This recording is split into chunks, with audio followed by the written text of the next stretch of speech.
Bonjour, alors aujourd'hui on va vous présenter le Nokia X2, un téléphone de Nokia fait sous forme de BlackBerry avec un clavier QWERTY. Vous avez dans les fonctions de base, vous avez sur le côté l'endroit pour le plugger à votre ordinateur ou la fente pour la carte mémoire. Ici vous avez par où le charger, sinon vous pouvez le faire par le mini USB directement là, ou encore les écouteurs complètement en haut. Maintenant, dans le téléphone, comme vous voyez ici, vous avez la touche rouge toujours pour soit raccrocher, soit pour allumer votre téléphone si vous la gardez enfoncée, ou pour l'éteindre encore une fois en la gardant toujours enfoncée. Pour rappeler, on compose, vous avez les nombres qui sont au milieu de votre clavier. Vous composez 514, n'importe quel numéro. Vous appuyez sur la touche verte pour rappeler et la touche rouge pour raccrocher. Donc on appelle ici pour rappeler et ici pour raccrocher. Maintenant, sur la page principale, vous voyez, vous avez des raccourcis que vous pouvez circuler avec les flèches ici sur le côté. Alors, vous avez les contacts, vous avez communauté. Ici en bas, vous avez les raccourcis pour votre musique, pour votre photo, pour votre appareil photo, le navigateur, les messageries texte, les courriels, etc., etc. Si vous ne voulez pas être dans les raccourcis, vous faites juste le bouton rouge. Toujours le bouton rouge pour sortir de n'importe quelle fonction ou application dans laquelle vous êtes.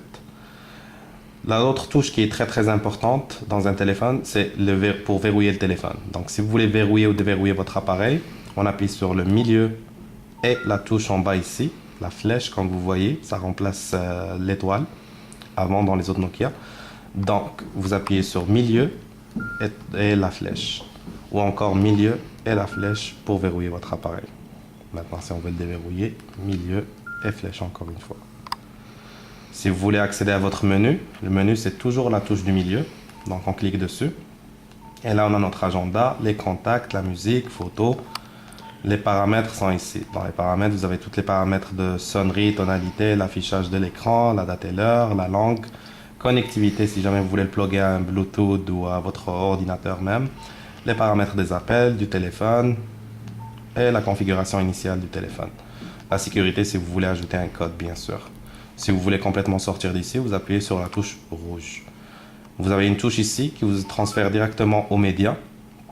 Donc, il faut choisir un raccourci. Puisque c'est un téléphone démo, on choisit soit musique, radio, ou bien il n'y a pas complètement de raccourci. Supposons qu'on choisit musique.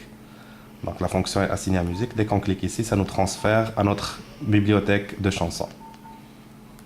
La touche ici, ça vous transfère directement à votre messagerie texte. Soit courriel, soit la messagerie texte. Vous choisissez par vous-même. À part ceci, vous avez la touche ici, le nom. Donc, si vous cliquez sur le nom, ça vous transfère à vos contacts. Vous allez avoir la liste ici. Et ce qu'il faut garder en tête, c'est qu'il vous montre toujours où est-ce que vous devez appuyer. Donc, ces deux traits ici sont reliés à ce qui est à droite et ce qui est à gauche. Le milieu, c'est menu, donc c'est la touche du milieu. Une fois que vous avez terminé, tout ce que vous avez à faire, c'est verrouiller votre appareil. Alors, la touche du milieu et la flèche.